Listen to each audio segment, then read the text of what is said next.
The Byronhag estate was filled with whispers. Servants spoke quietly, sharing the shocking news. Did you hear? Lady Juliana has been found. Lady Juliana?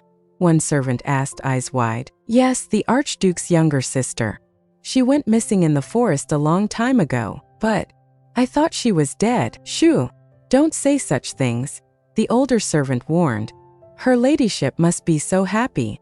She has been searching for years, and now it's finally over. A grand carriage stopped in front of the estate.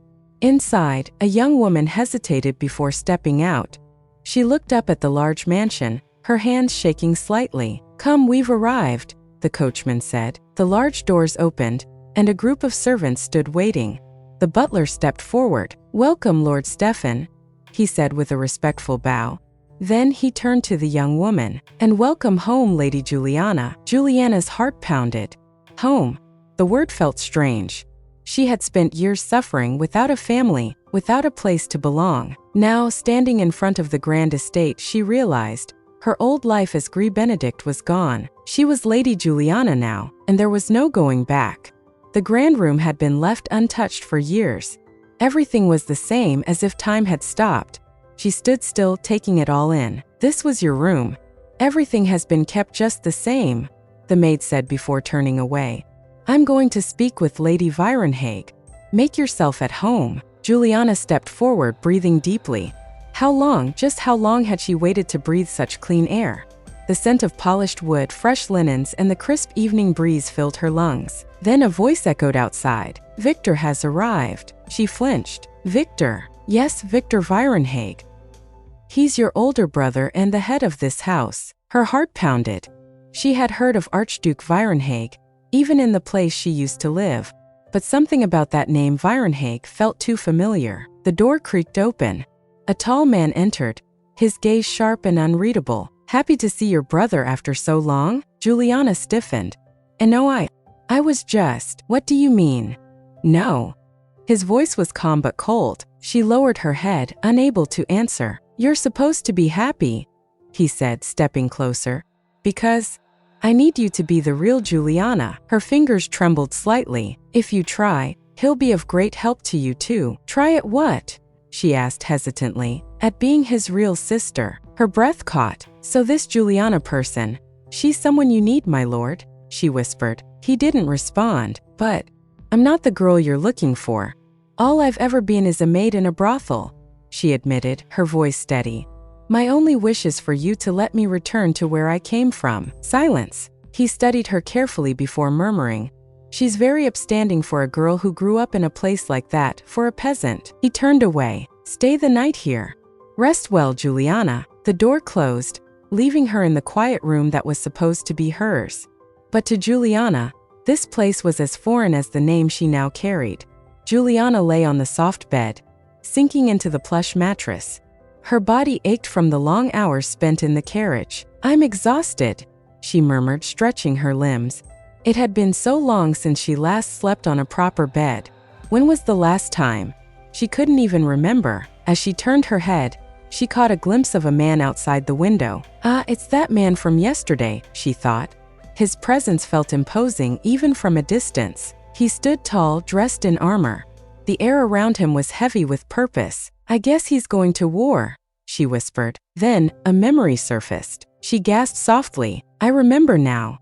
I remember when I first heard the name Victor Byronhag. A distant voice echoed in her mind. A mother, this letter. Her mother's warm laughter filled her thoughts. Haha, are you worried? There's nothing to fret about, my princess. But, for now, I just want to tell you what love is, her mother continued gently. That passionate feeling that burns so hot it makes your heart ache? I want you to experience that. Juliana clutched the blanket. And that is why your father refused your engagement, her mother had said. She hesitated. I'm just worried it might hurt that boy's feelings. Her mother had smiled fondly.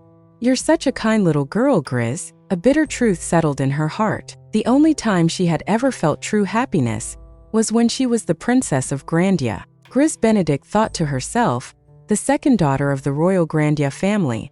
Another name that I go by. The House of Benedict, which had long maintained peace in the country, was wiped out after a sudden act of treason.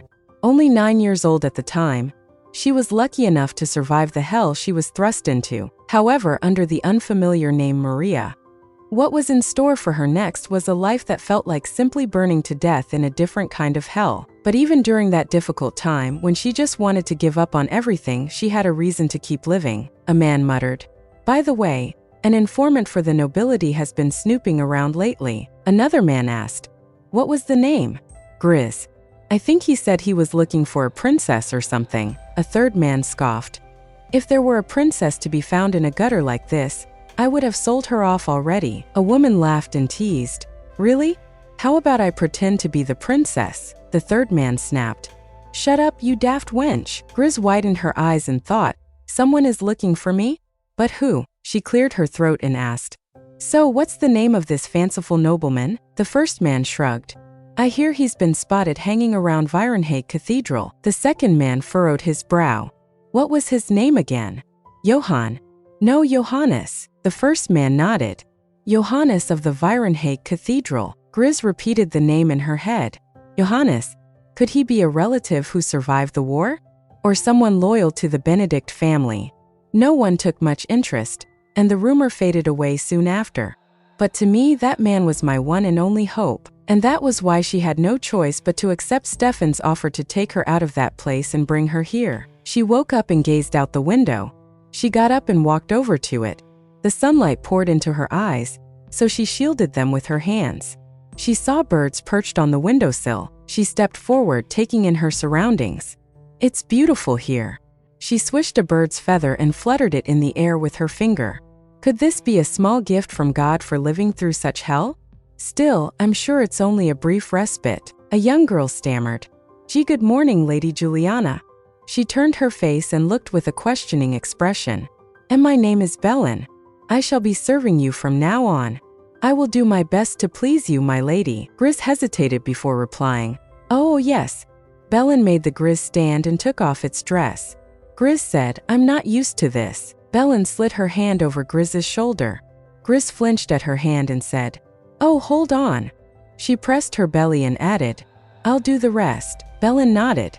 Oh, of course. Belen quietly walked away, holding the dress in her hands. She clapped her hands. Oh, allow me to go and fetch the dress you are to wear today. She turns and watches Belen leave, holding the dress in her hands. She looks with intense expression and blinks her eyes. She started chuckling when suddenly someone knocked at the door. Grizz asked, Is that Belen? The sound of footsteps grew louder, and someone stepped forward and said, Good morning, Juliana. What great weather we have today. Did you have sweet dreams? He stepped closer and observed her. You are even more beautiful in the light. A woman like you has value anywhere. Grizz forced a small smile but thought to herself, I'd say it's a sign that everything is to go quite well. A servant hurried inside. Lady Virenhague is awake. She wants to see you. Grizz stiffened and thought, Paula Virenhague. If what I remember from the time I was Grandia's princess is correct, on the outside, she presents herself as a powerless woman who has retired from politics. But she protects the Virenhague family with her brilliant mind in place of her husband, who died young on the battlefield. Can I really pull the wool over the eyes of a tactician like Paula Virenhague? But even if I can't, I doubt he would just give up and leave it at that. She clenched her fists and thought, what should I do? Belen ran back into the room. Lady Juliana, I've brought your dress. She turned and gasped. Oh, Lord Stefan.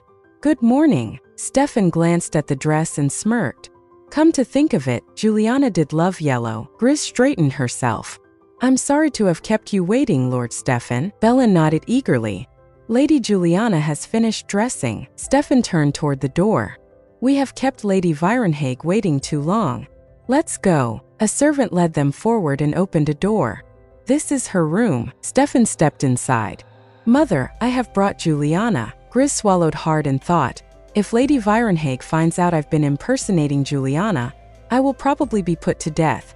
However, if I displease Stefan by refusing to cooperate, I will probably be put to death anyway. Before that can happen, perhaps I should just seize my chance and run away. A firm voice echoed from inside the room. Enter. Stefan glanced at her sharply. Just so you know, it would be in your best interest not to think of doing anything foolish. Thanks for watching. Don't forget to subscribe to our channel and hit the bell icon so you never miss an update.